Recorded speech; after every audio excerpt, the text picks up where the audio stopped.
Hello everyone, my name is Clair Van Steenwyk. I'm running for Maricopa County Recorder, and I'm speaking to you from the living room of my house in Sun City West, Arizona. I want to thank you for taking the time, first of all, to even listen to what I have to say on this subject. I know that a lot of voters don't pay attention to a lot of details when they go to vote. They mark a box because someone told them to, or they saw an ad on TV, or maybe they got a mailer in the house, or they saw a street sign on a corner. I know that we take more time at times to decide what we eat at a restaurant than we do on who we're going to elect to run for office. One of the main reasons I believe that happens is because so many of us have been so disconnected for so long from politics, because quite frankly, I know a lot of us have just gotten tired of all the things these people that run for office say they're going to do and never deliver. I ran businesses for a living. I built 5 companies of my own. If I couldn't deliver what I said I could deliver, I'd have went broke. Most politicians or career politicians have never had that. I'll give you one perfect example is Joe Biden. He has never done anything but politics, and he hasn't even done that well, but he always gets reelected. And there's something to say about always getting reelected.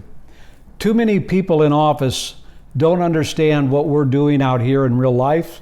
And too many people in office violate our constitutional rights constantly with laws they pass and agencies they set up. One, for instance, is the EPA, which passes all kinds of stupid rules and regulations, which deflate our economy, hurt our business, have helped ship a lot of our jobs overseas. Thank God President Trump is bringing some of them back, but I'm sure the Democrats are working just as hard at keeping them away. We have major corporations like Nike and Apple and Microsoft and others who do all kinds of manufacturing overseas and therefore kowtow to the Chinese so that they can sell us cheaper product and make more money. And some of the people they use are slave labor in China, which is not something any of us should be happy with. So I would say to anybody listening that knows anybody that's for all these open things and we need to all be free, check your phone out sometime and see who makes it. And if it's being made by slave labor in China, you better buy another phone before you take another rally on. I also want to talk to you about endorsements that a lot of old-time politicians give what you could call newbies to the group or unelected people usually. They do this more for their own sake than for the person they're endorsing because they know their name will get out there and some people will remember them nicely and maybe vote for this person. But a lot of the people that give endorsements and the people that take them don't really look at the records of the people that are giving them. A lot of the people that are giving them, one comes to mind is Jan Brewer. She brought Arizona Obamacare, Common Core, and other things. If that's a conservative Republican, then I must be a liberal. So that's one person. Another person I know that's just told me they're getting endorsed by somebody, or a group of different elected officials here that are in the Senate in Phoenix. This person is glad they got the endorsement. The problem is the people that are endorsing them all voted for the national popular vote, which violates our constitutional rights, and they violated their oath of office in voting for that bill. But they don't care because most voters don't know they do these things. We have got to get educated as voters. Our founders told us that. It will take a well-informed electorate to maintain our republic. And unfortunately, far too many of those who are able to vote don't get informed. They get informed by a flyer or an ad on TV. That is not a good way to get information. That is not a way to say, set up the rest of your life, your children and grandchildren's lives.